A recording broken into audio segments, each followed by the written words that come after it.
اعوذ باللہ من الشیطان الرجیم بسم اللہ الرحمن الرحیم الحمد للہ الذی خلق السماوات والارض وجعل الظلمات والنور ثم الذین کفروا بربهم یعدلون الصلاة والسلام علی اشرف الانبیاء والمرسلین حبیب الہ العالمین ابی القاسم محمد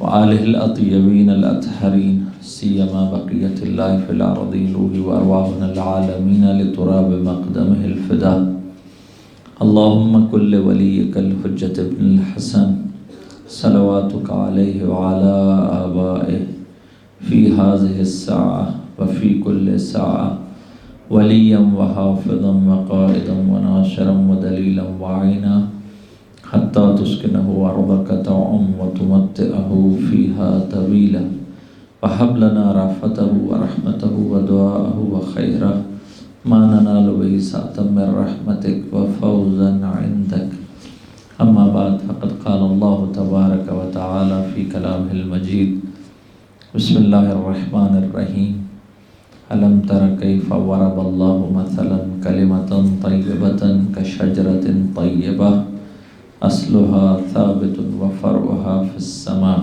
درود بھیجے محمد و آل محمد کی ذوات اقدسہ پر اللہم صلی علی محمد و آل محمد۔ خداوند تبارک و تعالی ہم سب کا بچھایا ہوا یہ فرش عزا اپنی بارگاہ میں قبول و مقبول فرمائے۔ خداوند تبارک و تعالی ہم سب کی توفیقات خیر میں اضافہ فرمائے۔ خداوند متعال ان ایام کے صدقے میں ہم سب کو سید الشہداء کا حقیقی عزادار بننے کی توفیق عطا فرمائے۔ ایک دفعہ پھر مجلس کی قبولیت کے لیے اور مریضوں کی شفا کے لیے درود بھیجیے گا محمد و آل محمد کی ذوات اقدسہ۔ اللہم صلی علی محمد و آل محمد عجل فرجہم۔ قیام امام حسین بزبان امام حسین موضوع گفتگو تھا، اور اس میں آپ کی خدمت میں 3 مجالس میں عرض ہوا کہ قیام کا پہلا مرحلہ جو مرحلہ انکار بیعت تھا اور جو مدینہ منورہ سے شروع ہوا، اور مدینہ منورہ میں امام علیہ السلام کی مختلف ایکٹیویٹیز اور فعالیت اور مختلف ملاقاتیں کچھ کی طرف اشارہ کیا۔ امام علیہ السلام جب مدینہ سے رخصت ہوئے مکہ کی طرف، تو وہی آیت جو حضرت موسیٰ علیہ السلام نے تلاوت فرمائی تھی مصر سے نکلتے دفعہ، وہی امام علیہ السلام نے آیت تلاوت کی، اور جب مکہ پہنچے تو امام علیہ السلام نے وہی آیت تلاوت کی جو حضرت موسیٰ علیہ السلام نے مدین پہنچنے کے وقت تلاوت کی۔ مدین جب پہنچے تھے مصر سے حضرت موسیٰ علیہ السلام، تو کہا تھا کہ آیت ہے سورہ مبارکہ قصص کی کہ وَلَمَّا تَوَجَّهَ تِلْقَاءَ مَدْيَنَ قَالَ عَسَىٰ أَن يَهْدِيَنِي قَالَ عَسَىٰ رَبِّي أَن يَهْدِيَنِي سَوَاءَ السَّبِيلِ۔ حضرت موسیٰ علیہ السلام نے فرمایا تھا کہ مجھے امید ہے کہ میرا خداوند متعال مجھے ہدایت فرمائے گا۔ مصر سے مدین پہنچ گئے تھے، یہی آیت سید الشہداء نے مکہ پہنچنے پر تلاوت فرمائی۔ اب اگر بحث کو دیکھا جائے، یہ جو مکی مرحلہ ہے، اس کا نام آپ کی خدمت میں عرض کیا تھا کہ مکہ کو یہ نام دیا جا سکتا ہے، یہ مرحلہ دوم ہوگا، مرحلہ تبیین قیام امام حسین، کہ امام نے یہاں پر آ کر اپنے قیام کو ایکسپلین کیا، وضاحت کیا اس کی، اور مرحلہ آگاہی امت بھی ساتھ کہہ لیجئے کہ امت کو آگاہ اور بیدار کیا ہے، بتایا ہے کہ میرے قیام کا ہدف اور مقصد کیا ہے ڈیٹیل کے ساتھ۔ اس لیے مکی مرحلے کو مرحلہ تبیین قیام امام حسین یا مرحلہ آگاہی امت کے نام سے تعبیر کیا جا سکتا ہے۔ اب اس مرحلے میں جو آپ کی خدمت میں عرض کرنا ہے، اگر خداوند تبارک و تعالیٰ نے توفیق دی تو اگلی مجالس اسی مکی مرحلہ میں ہی جو امام علیہ السلام کی فعالیتیں رہیں وہ آپ کی خدمت میں عرض کریں گے، لیکن 3 مختلف اینگل سے۔ سب سے پہلی چیز جو مکہ میں امام علیہ الصلوۃ والسلام کی ایکٹیویٹیز رہیں اس کو بیان کرنے کی کوشش کریں گے۔ دوسرا اس کے بارے میں حکومت بنو امیہ کا موقف کیا رہا، حکومتی رد عمل امام کی ایکٹیویٹیز پر کیا تھا وہ بیان ہوگا۔ اور تیسری چیز کہ امت کا رد عمل اور امت کا موقف امام علیہ الصلوۃ والسلام کے مکہ پہنچنے کے بعد وہ کیا تھا۔ ان تین مختلف اینگل سے اس قیام کو ہم بیان کرنے کی کوشش کریں گے۔ اگر فقط امام علیہ الصلوۃ والسلام کی بات بتائی جائے اور دوسرے اینگل سے بات نہ سمجھائی جائے تو پھر امام کی بات بھی صحیح سمجھ میں نہیں آئے گی۔ اگر میں کلام امام، قیام امام، بے زبان امام میں سے امام علیہ الصلوۃ والسلام کا پورشن بیان کرتا رہوں لیکن حکومتی موقف کا آپ کو نہ بتاؤں یا امت کا کیا موقف تھا وہ نہ بتاؤں تو کلام امام بھی صحیح طریقے سے سمجھ میں نہیں آئے گا۔ اس لیے ہمیں بعض اوقات تھوڑا سا باہر نکلنا پڑتا ہے، ساری فضا جو اس معاشرے کی تھی وہ سمجھانی پڑے گی، تب مکہ میں قیام سمجھ میں آئے گا کہ امام علیہ الصلوۃ والسلام نے یہ بات کیوں کہی تھی۔ پہلے مکہ کو سمجھنا پڑے گا، اس کے بعد کلام امام جو مکہ میں بیان ہوا ہے وہ ہم سب کو سمجھ میں آئے گا۔ بس اگر خدا تبارک و تعالیٰ نے توفیق دی تو ان تین اینگلز پر بات ہوگی کہ خود امام کی رائے اور امام کا موقف، امام کا کلام، اور دوسرا حکومت کا اس کے بارے میں رد عمل کیا تھا، اور تیسرا امت کا امام کے ساتھ کیا ڈیلنگ تھی یا امت کا کیا موقف تھا۔ انشاءاللہ اگلی مجالس میں اس کو وضاحت کے ساتھ بیان کریں گے۔ ایک دفعہ پھر درود پڑھیے محمد و آل محمد کی ذات اقتداء پر۔ اللہ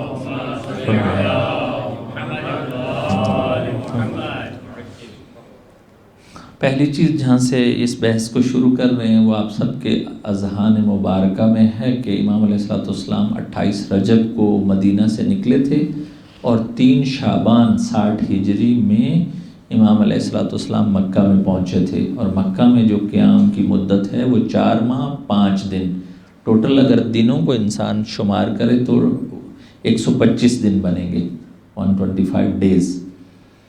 ایسا کام ہونا چاہیے اور ابھی تک دیکھا نہیں ہے، لیکن حوزہ میں ایسا کام بقیہ شخصیتوں پر، معصومین پر کچھ شروع ہوا تھا، ابھی کتابی صورت میں شاید نہیں دیکھا ہم نے۔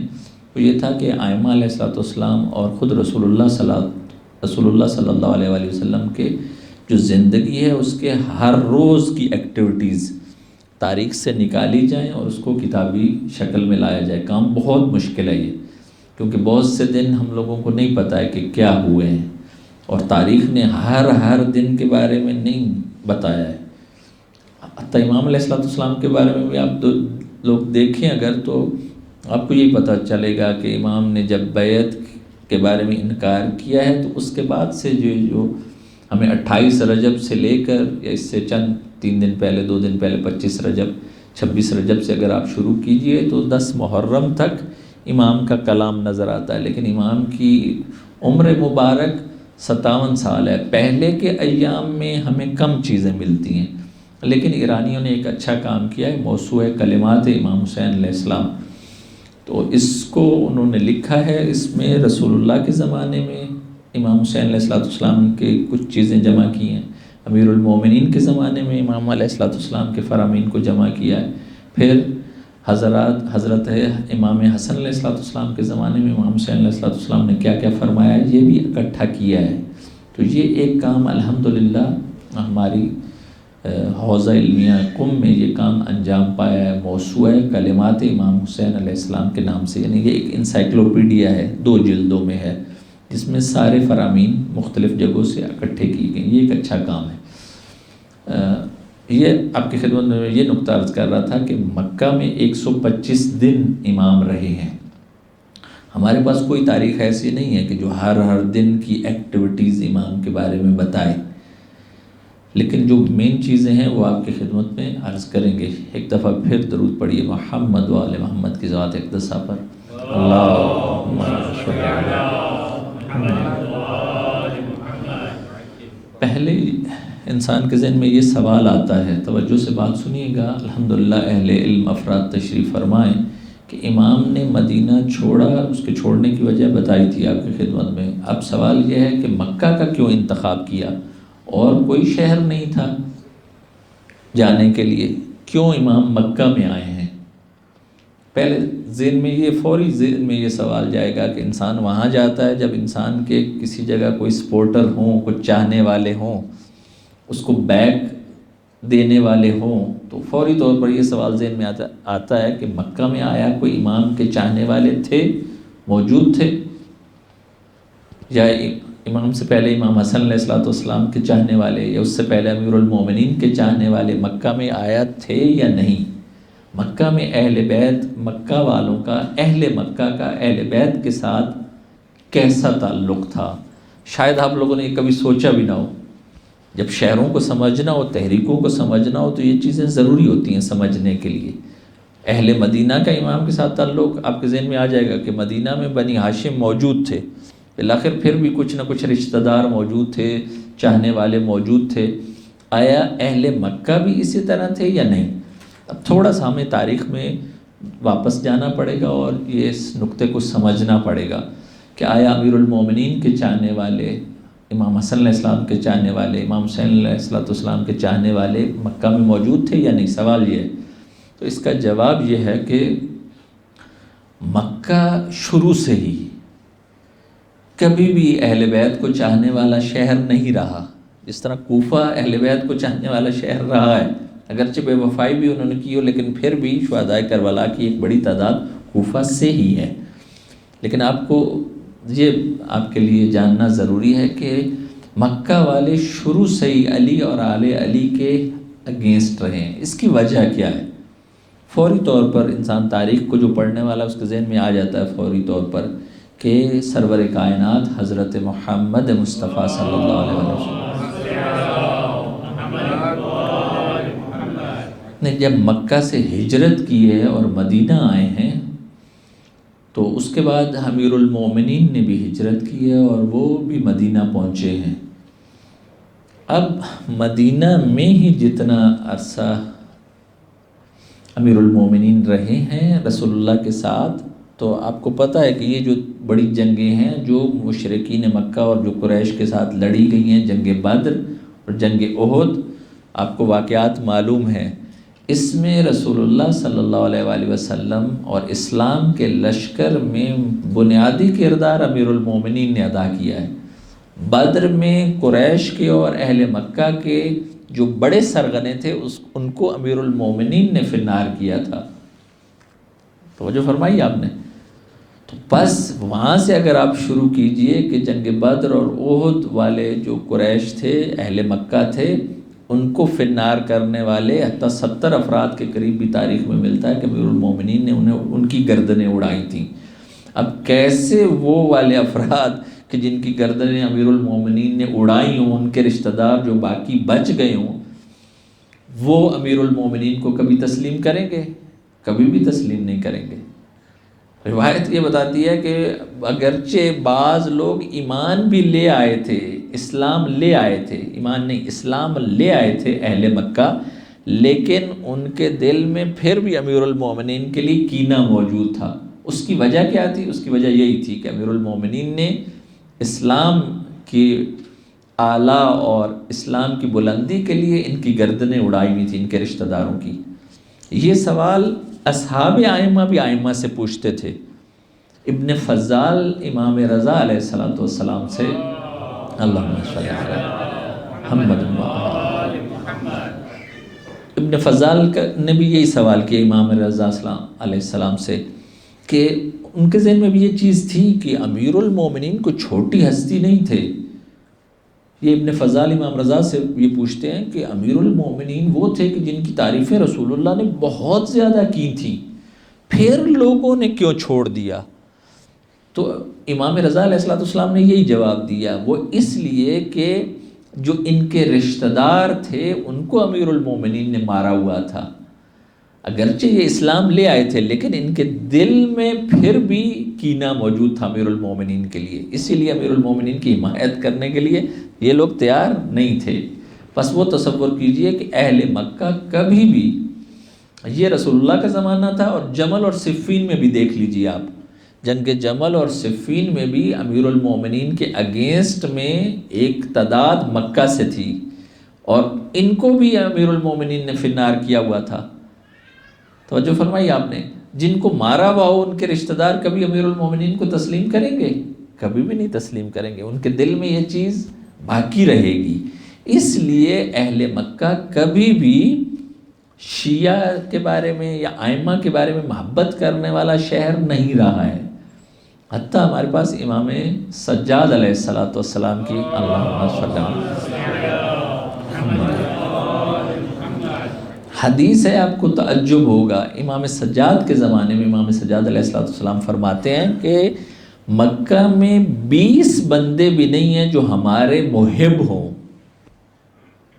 حدیث ہے مکہ میں، اس کا مطلب ہے کہ امام سجاد علیہ السلام کے زمانے میں محب شیعہ نہیں، 20 بندے بھی محب نہیں تھے جو ائمہ کو چاہنے والے ہوں مکہ سے۔ اور آپ کے تعجب کی شاید انتہا اس ٹائم آپ کو معلوم ہوگی کہ جب امام جعفر صادق علیہ السلام کے زمانے میں اللہم صلی علی محمد، ایک شخص ہے مکہ سے امام کو ملنے کے لیے گیا، مدینہ گیا، اس شخص کا نام ہے عبداللہ ابن میمون القدہ، یہ شیعہ تھا۔ امام علیہ السلام نے اس سے پوچھا کہ کم انتم بمکہ، تم لوگ مکہ میں کتنے شیعہ ہو؟ امام جعفر صادق کے زمانے کی بات بتا رہا ہوں۔ تو اس نے کہا نحن اربعہ، ہم لوگ فقط چار فیملیاں شیعہ ہیں مکہ میں، چھٹے امام کے زمانے میں۔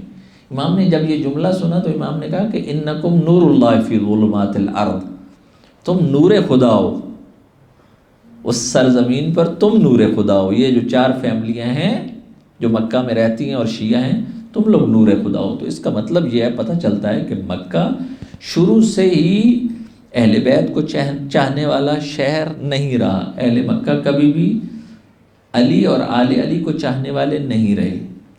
اب اگلا سوال جو فوری طور پر ذہن میں آتا ہے کہ پھر امام علیہ السلام نے، امام حسین نے کیوں مکہ کا انتخاب کیا؟ جب ایسی صورتحال ہے تو امام کو کسی اور شہر جانا چاہیے تھا۔ تو اس کا جواب یہ ہے کہ امام علیہ السلام نے بالکل ٹھیک کیا کہ مکہ کو انتخاب کیا۔ اس کی وجہ یہ تھی کہ امام علیہ السلام شعبان میں پہنچے ہیں، اور پھر شعبان، رمضان، پھر آگے سے شوال، ذیقعد اور ذی الحج کی 8 تاریخ کو امام علیہ السلام مکہ سے نکل گئے ہیں۔ یہ جو ایام تھے، یہ ایام اور یہ مہینے جو تھے، یہ مہینے حج کے مہینے کہلواتے تھے، حج بیت اللہ۔ اور حج بیت اللہ کا مطلب یہ ہے کہ سارے عالم اسلام سے، مدینہ سے لوگ مکہ آئیں گے، کوفہ سے لوگ مکہ آئیں گے، بصرہ سے لوگ مکہ آئیں گے، مصر سے لوگ مکہ آئیں گے۔ اس کا مطلب یہ تھا کہ مکہ میں سب گیدرنگ ہونے والی تھی، اور اس گیدرنگ سے امام حسین علیہ السلام صحیح طریقے سے فائدہ اٹھانا چاہ رہے تھے۔ اسی لیے اس مرحلے کا نام کیا تھا جو مکہ میں تھا؟ مرحلہ تبیین قیام امام حسین علیہ السلام، کہ امام علیہ السلام نے اس زمانے میں، اس پیریڈ میں، اس 4 مہینے 5 دن میں ان ایام سے خوب فائدہ اٹھایا اور خوب تبلیغ کی، اپنا قیام کو ایکسپلین کیا۔ اس زمانے میں کوئی واٹس ایپ، موبائل اور یہ چیزیں تو تھی نہیں، تو سب سے بڑی فرصت کیا تھی کہ لوگ سب اکٹھے ہوں اور ان لوگوں کو پیغام پہنچایا جائے۔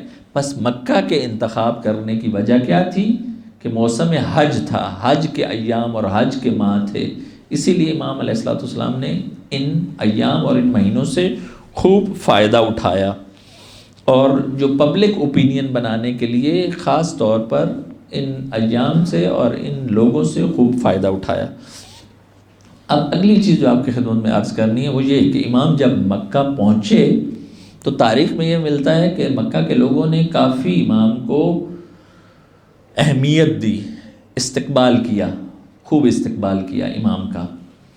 اب انسان سوچتا ہے کہ ایک طرف تو مکہ والے چاہنے والے نہیں ہیں امام کے، دوسری طرف اگر تاریخ بتاتی ہے کہ امام کا بہت اچھا، امام کو انہوں نے اہمیت دی، امام کو خوب استقبال کیا، اس کی کیا وجہ ہے؟ تو اس کا جواب یہ علماء اور محققین بتاتے ہیں کہ جب یہ کہا گیا کہ مکہ والوں نے خوب امام کو ٹائم دیا اور استقبال کیا، اس کا مطلب یہ ہے کہ اہل مکہ کم اور جو دوسرے شہروں سے آئے ہوئے تھے حج کے لیے، انہوں نے امام علیہ الصلوۃ والسلام کی بات خوب سنی ہے، یعنی کوفہ سے آنے والے، بصرہ سے آنے والے، مدینہ سے کچھ آنے والے، کچھ مصر سے آنے والے. توجہ فرمائی آپ نے. اگر تاریخ میں آپ کو یہ ملے کہ امام علیہ الصلوۃ والسلام کو مکہ میں بہت اچھا رسپانس ملا ہے، تو اس کی وجہ یہ ہے کہ خود جو اہل مکہ تھے، قریش والے، وہ کینہ رکھتے تھے، وہ نہیں سنتے تھے پیغام. ان میں سے ایک تعداد جو فتح مکہ کے بعد اسلام لائی تھی، وہ کچھ امام کی بات سنتی تھی، لیکن اکثر وہ پیغام کو سنتے تھے جو باہرلے شہروں سے مکہ میں حج کے لیے آئے ہوئے تھے. بس یہ چیز اگر بتائی جائے کہ امام کا بہت اچھا استقبال کیا، تو اس کا مطلب یہ چیز ہے. اب اگلی چیز جو آپ کی خدمت میں عرض کرنی ہے وہ یہ کہ مکہ میں امام علیہ الصلوۃ والسلام کس جگہ پر رہے، یہ بھی ہمیں پتہ ہونا چاہیے کہ مکہ میں امام کا کوئی گھر تھا یا گھر نہیں تھا. اس کے بارے میں بھی تاریخ دو چیزیں بتاتی. تاریخ کہتی ہے کہ مکہ میں دو مختلف آراء ہیں. کچھ تاریخ کہتی ہے کہ جناب عباس ابن عبد المطلب کے گھر رہے، یہ عبداللہ ابن عباس کے والد، ان کے گھر رہے. اور کچھ تاریخیں بتاتی ہیں کہ شعب علی میں رہے. تو انسان جب ان دو مختلف ٹائپ کی روایتوں کو دیکھتا ہے تو کنفیوز ہوتا ہے. جس کو تاریخ نہیں آتی وہ فوری کنفیوز ہو جائے گا. جس کو تھوڑا سا جغرافیہ پتہ ہے تو اس کو پتہ چل جائے گا کہ شعب علی وہی جگہ ہے جہاں عباس ابن عبد المطلب کا گھر تھا. آپ نے شعب ابی طالب سنا ہوا ہے؟ شعب ابی طالب سنا ہوا ہے؟ شعب کا مطلب کیا ہوتا ہے؟ جو بھی مکہ مشرف ہوئے ہیں ان کو میری بات زیادہ سمجھ میں آئے گی. شاید اب اگر وہ تھوڑا سا مکہ سے باہر نکلے ہیں، اس زمانے میں کیا تھا کہ مکہ جو ہے وہ پہاڑی شہر ہے، یعنی پہاڑ ہیں، کوہستان ہے، کوہ یعنی پہاڑ تھوڑے تھوڑے. شیب اس کو کہتے ہیں کہ ایک پہاڑ اور دوسرے پہاڑ کے درمیان میں جو جگہ ہوتی ہے، گیپ ہوتا ہے اور اس پر انسان رہتا ہے، اس کو بولتے ہیں شیب. شیب ابی طالب یعنی کیا؟ یعنی یہ اگر تاریخ میں آپ لوگ پڑھیں تو رسول اللہ کے جو اجداد تھے قصی ابن کلاب، انہوں نے جب مکہ کو بسایا تھا تو مختلف جگہوں پر مختلف قبیلوں کو ٹھہرایا تھا. ان کے گھر مختلف جگہوں پر بنائے تھے. جہاں بنی ہاشم اور اس بنی ہاشم کے جو گھر تھے ان سب کو اس شعب ابی طالب والے علاقے میں یہاں ان کی جگہ تھی. ان کو وہ والا پورشن دیا تھا جس کا فاصلہ کعبہ سے 200-300 میٹر پر تھا. تو یہ آپ کو اگر پتہ چلتا ہے، تاریخ میں آپ پڑھتے ہیں کہ رسول اللہ کو انہوں نے محاصرہ کیا اور رسول اللہ کو شعب ابی طالب میں محصور کر دیا اور 3 سال تک رسول اللہ کا سوشل بائیکاٹ کیا. تو انسان کے ذہن میں آتا ہے کہ شعب ابی طالب میں کیوں رسول اللہ کو انہوں نے ٹھہرایا. اس کی وجہ یہ ہے کہ رسول اللہ کے اور ساری فیملی کے بنی ہاشم کے گھر شعب ابی طالب میں تھے. اس لیے ہم لوگوں کو تاریخ میں ملتا ہے کہ امام حسین علیہ الصلوۃ والسلام بھی جب مکہ گئے ہیں تو اسی محلے میں ہی جناب عباس ابن عبد المطلب کے گھر میں ٹھہرے ہیں. اب اگلا سوال فوری ذہن میں آئے گا کہ آیا امام حسین علیہ الصلوۃ والسلام کا مکہ میں کوئی گھر نہیں تھا؟ تو اس کا جواب یہ ہے کہ نہیں تھا. اس کی وجہ یہ ہے کہ جب امیر المومنین علیہ الصلوۃ والسلام اور رسول اللہ صلی اللہ علیہ وآلہ وسلم، درود بھیجیے ان کے ساتھ،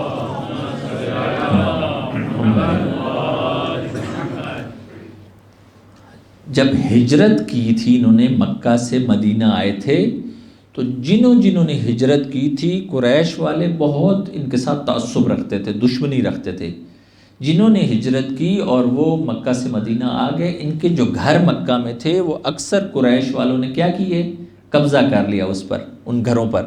اسی لیے حضرت عقیل جو امیر المومنین کے بھائی ہیں، انہوں نے کیا کیا کہ یہی جو محلہ تھا اس میں سے اکثر گھر امیر المومنین کے بھائی حضرت عقیل نے سیل کر دیے تھے. اس لیے سیل کیے تھے کہ یہ جو قریش ہیں یہ فوری طور پر قبضہ کر لیں گے. پس امام علیہ الصلوۃ والسلام، امیر المومنین علیہ السلام جب مائیگریٹ کیے تھے اور رسول اللہ نے مائیگریٹ کیا تھا، مکہ سے مدینہ گئے تھے، تو جب فتح مکہ ہوا تھا اور رسول اللہ واپس مکہ میں آئے تھے تو رسول اللہ کا اپنا گھر نہیں تھا. پوچھا کہ آپ اپنے گھر نہیں جائیں گے؟ تو رسول اللہ نے فرمایا کہ عقیل نے وہ سب بیچ دیے ہیں، سیل کر دیے ہیں. تو اس کی وجہ بھی آپ کی خدمت میں عرض کی. اس لیے اس محلے کو وہ جو بتایا نا شعب ابی طالب، یعنی یہ جو محلہ تھا وہ بنی ہاشم کا تھا اس میں رسول اللہ کو محصور کیا، فتح مکہ سے پہلے کی بات کر رہا ہوں، اوائل میں، بعثت کے اوائل کے دور کی بات کر رہا ہوں۔ ایک دفعہ پھر درود پڑھیے محمد و آل محمد کی ذوات اقدسہ پر، اللہ۔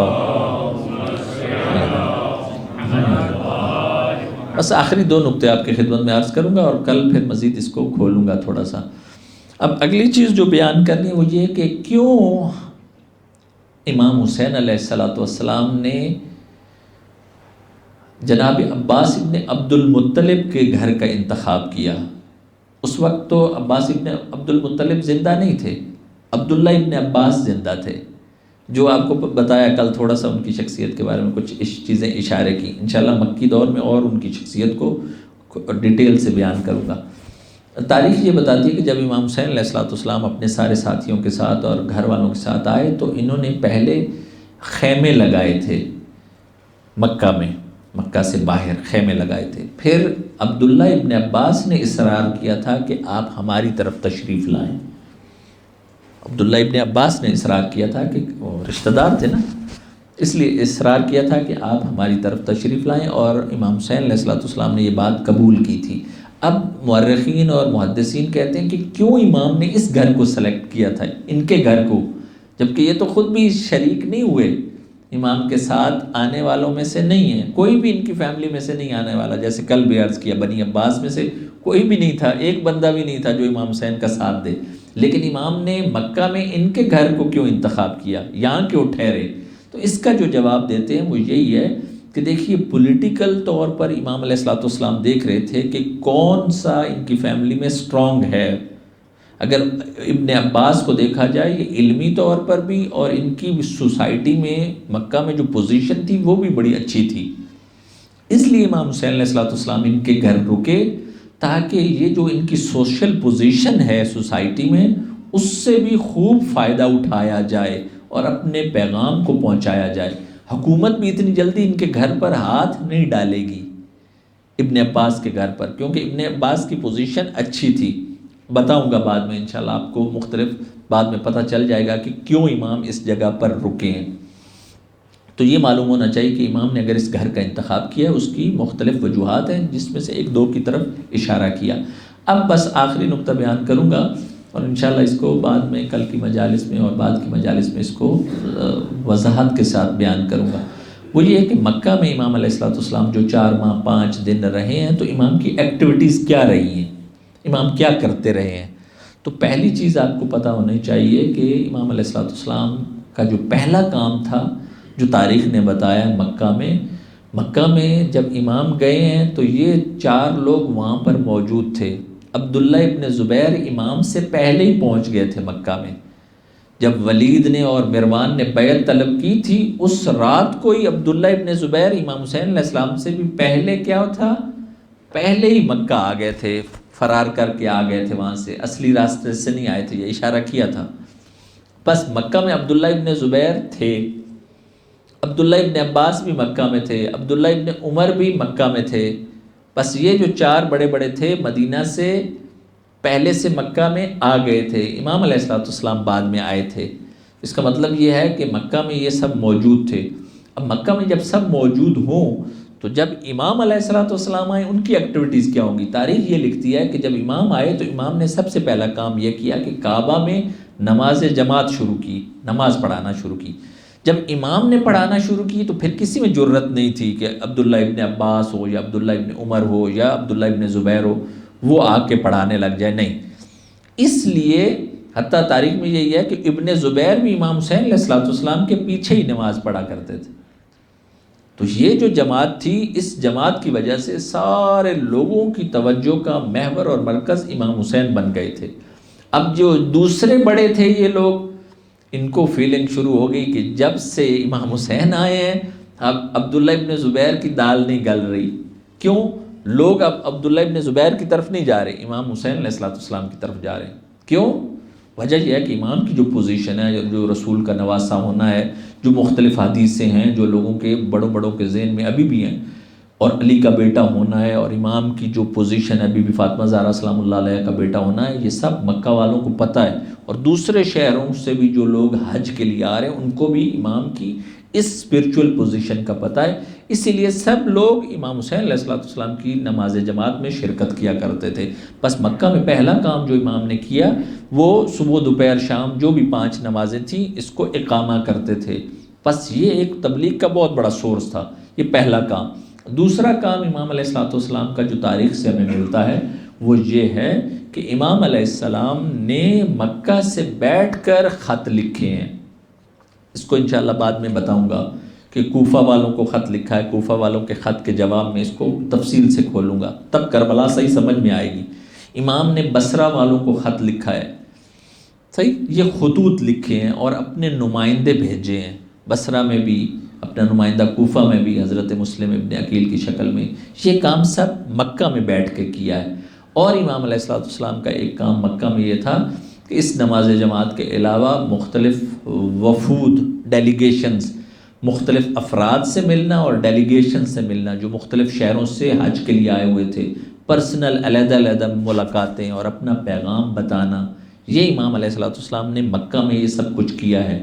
جب یہ سب ایکٹیویٹیز ہوں گی تو آپ کے ذہن میں فوری یہ سوال جائے گا، مدینہ میں تو امام کو فوری کہہ رہے تھے کہ بیعت کرو، اگر بیعت نہیں کرو گے تو تمہاری گردن اڑا کے ہم یزید کے حوالے کریں گے۔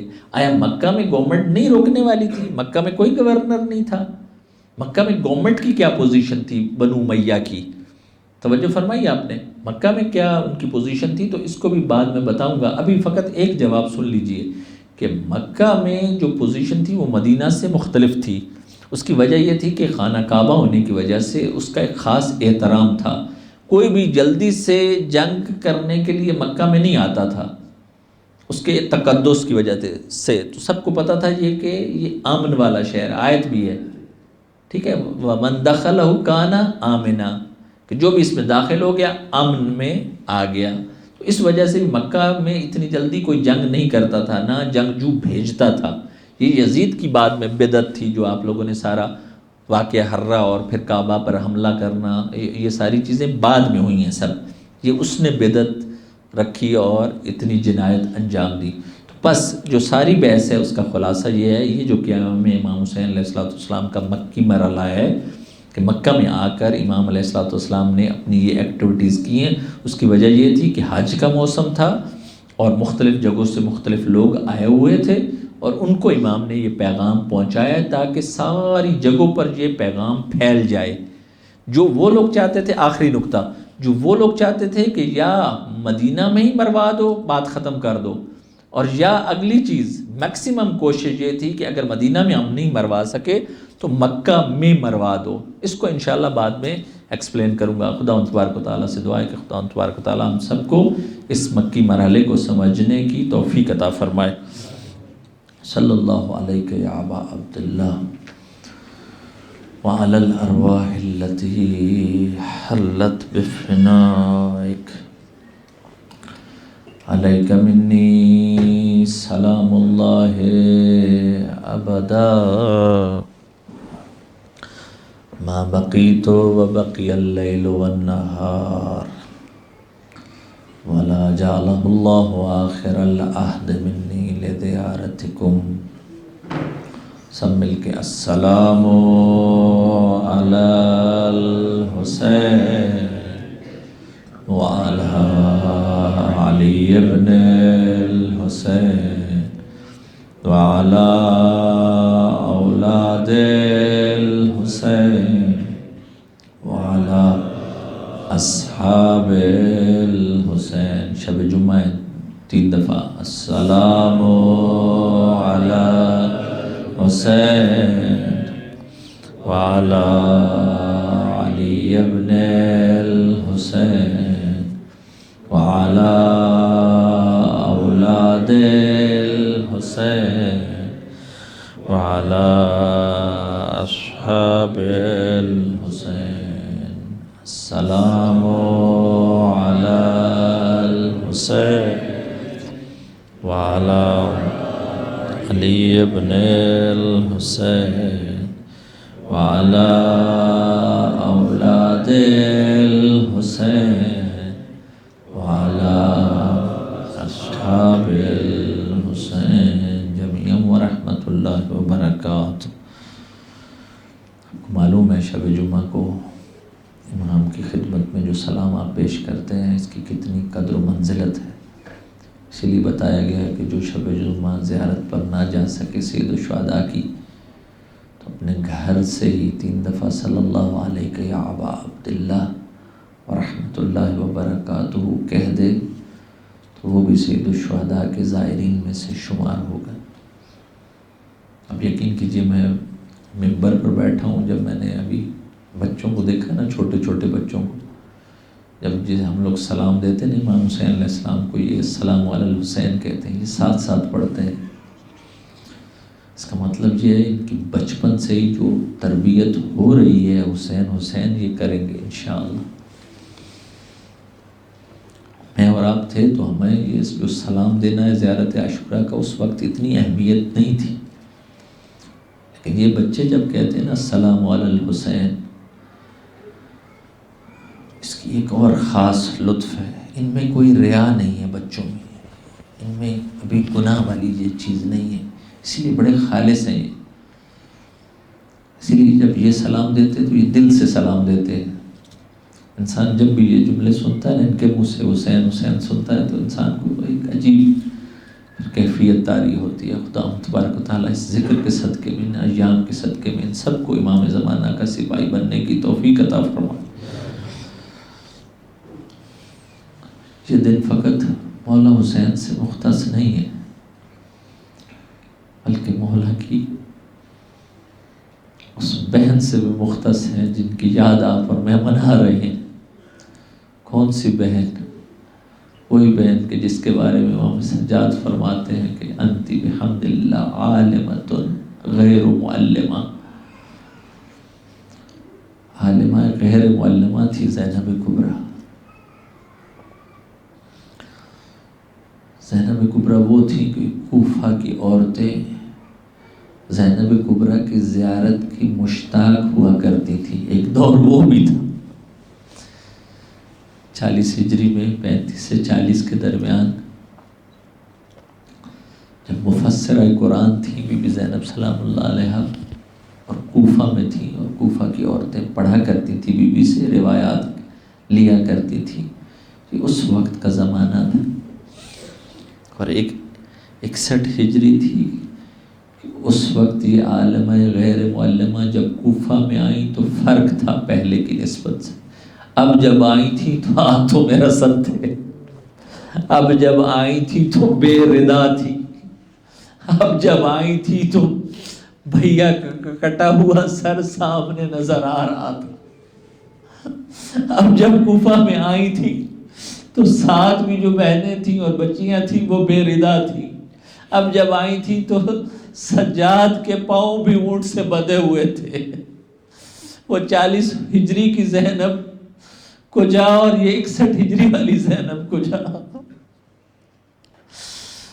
اجرکم علی اللہ. راوی کہتا ہے کہ میں نے دیکھا جب سروں کو دکھایا گیا تو ایک سر نے تلاوت قرآن مجید کرنا شروع کی.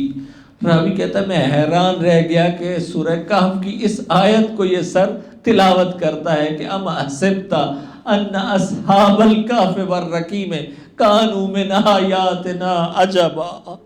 یہ کہتا ہے کہ میں نے میرے رونگٹے کھڑے ہو گئے. میں نے دیکھا کہ ابن رسول اللہ، یہ رسول کے اس بیٹے کا یہ جو سر بریدہ ہے یہ اصحاب کہف سے بڑا معجزہ ہے. یہ اصحاب کہف سے بڑا معجزہ ہے. عزیزدارو یہ زیادہ تعجب آور تھا لوگوں کے لیے، لیکن پھر بھی لوگوں نے ہدایت نہ لی. عزیزدارو آپ کو معلوم ہے، آپ اور میں یہ جملے سنتے ہیں کہ سر اقدس سید الشہداء نے اس آیت کی تلاوت کی. بعض علماء کہتے ہیں کہ معلوم ہے کہ سید الشہداء نے کیوں قرآن پڑھنا شروع کیا. اس کی وجہ یہ بتاتے ہیں کہ حسین نو کے سنا پر بھی قرآن کی تلاوت کر کے لوگوں کو اپنی طرف متوجہ کر رہے تھے تاکہ لوگ میری طرف دیکھیں، میری زینب و ام کلثوم کی طرف کوئی نگاہ نہ کرے، میری زینب و ام کلثوم کو کوئی نہ دیکھے. حسین مظہر غیرت الہی ہے، حسین مظہر غیرت الہی ہیں. یا سید الشہداء آپ نو کے سنا پر ہیں تب بھی آپ کو فکر اپنی بہنوں کی ہے، اپنی بچیوں کی ہے۔ اجرکم علی اللہ، اجرکم علی اللہ۔ عزیزانو، اب تاریخ یہ لکھتی ہے کہ جب یہ کاروان، یہ قافلہ جب داخل ہوا ہے ابن زیاد کے دربار میں، تو تاریخ نے ایک جملہ لکھا۔ آیت اللہ ایک تھے، آیت اللہ تہرانی تھے غالباً، ان کے سامنے جب یہ جملہ ذاکر نے پڑھا، یہ پڑھا کہ دخلت زینب علی ابن زیاد، دخلت زینب علی ابن زیاد، کہ زینب ابن زیاد کے دربار میں داخل ہوئی۔ ذاکر یہ پڑھ کے آگے چلا گیا، انہوں نے فوری روکا، انہوں نے کہا پتہ ہے تو نے کتنا بڑا مصائب کا جملہ پڑھا ہے؟ پتہ ہے یہ کیا جملہ پڑھا ہے؟ پتہ ہے زینب کون تھی؟ پتہ ہے کہ زینب کون تھی؟ زینب چادر تطہیر کی وارث تھی۔ اور پتہ ہے کہ ابن زیاد کون تھا؟ ابن زیاد نجس اور پلید تھا۔ اس سے بڑا مصائب کیا ہو سکتا ہے کہ عصمت و طہارت کی وارث زینب کس طرح اس پلید کے سامنے آئی ہوگی؟ کس طرح اس پلید کے سامنے آئی؟ عزیزانو، اسی لیے مقاتل میں یہ بات لکھی ہے کہ جب زینب کبریٰ داخل ہوئی، ایک گوشے میں علیحدہ سے بیٹھ گئی اور بیویاں اطراف میں کھڑی ہو گئی، یا بعض روایتوں کے مطابق کنیزیں کھڑی ہو گئی۔ زینب نے اپنے آپ کو چھپا لیا۔ عزیزانو، اب یہ ابن زیاد ملعون جب آیا، اس نے آ کر دیکھا اور پوچھا یہ عورت کون ہے؟ 3 دفعہ سوال پوچھا لیکن کسی نے کوئی جواب نہ دیا۔ چوتھی دفعہ جب پوچھا، ایک کنیز نے کہا یہ زینب بنت علی ہے۔ جیسے اس نے یہ جملہ سنا، جسارت کی، عزیزانو کہا الحمدللہ الذی فضحکم وقتلکم، کہ اس خداوند تبارک و تعالیٰ کی حمد و ثنا ہے جس نے تمہارا سارا خاندان مروا دیا۔ یہ اتنی بڑی جسارت کے جملے جب ابن زیاد نے بولے، عزیزانو آپ کے ذہن میں یہ ہوگا، بی بی کے ذہن میں بھی یہ تھا۔ عزیزانو، مجھے معلوم نہیں ہے کہ کیوں کبھی زینب کو دربار میں بلایا جاتا ہے تو کبھی زینب کی ماں فاطمہ کو دربار میں بلایا جاتا ہے اور بلا کر جسارت کی جاتی ہے۔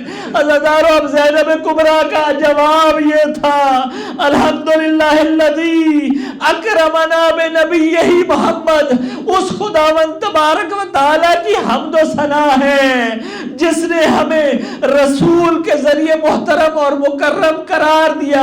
اب ملعون نے جب یہ جملے سنے بدلہ لینے کے لیے، عزیزانو یہاں بھی یہ روایت ملتی ہے کہ تشت پر لایا گیا سید الشہداء کا سر۔ اب اس نے بی بی کو جواب دینے کے لیے ہاتھ میں چھڑی لی اور دندان مبارک پر مارنا شروع کی، دندان مبارک کی توہین کرنا شروع کی۔